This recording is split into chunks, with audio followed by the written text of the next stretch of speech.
Hi everyone, I am Amelia Newcomb, and I'm going to show you guys today some groundwork, but it's going to be more geared towards dressage.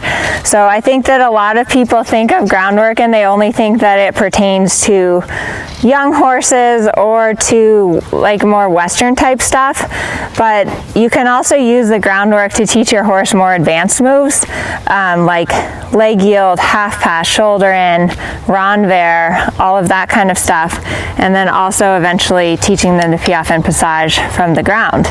So this is Gatsby. He's a 7-year-old. He's mine. I've had him for a few years, and when he came to me he was pretty green, so I did a lot of the basic groundwork, and then now as he's doing the Pre-St. George now, so I don't do groundwork with him every day, but it's a good tool that I have at a show, or if I'm really struggling with something under saddle and I feel like we're just going to get in a fight about it, I'll get off and I can show him a little easier sometimes from the ground how to do things.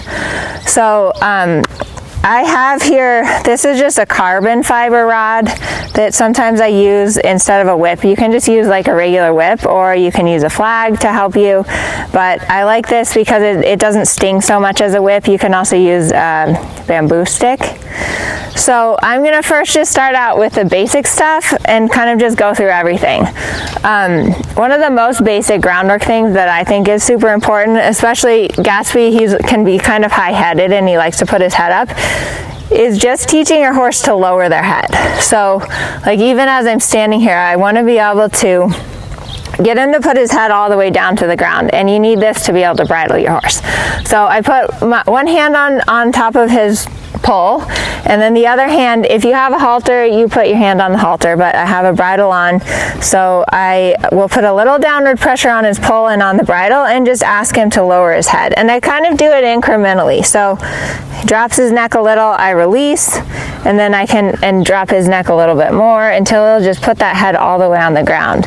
So Gatsby can be a little bit of a nervous horse, so this is something I use a lot. Like if I'm at a show and he's afraid of something, I'll have him go up to the thing, then I'll have him lower his head, because if I let him have his head straight up, he gets more and more worked up.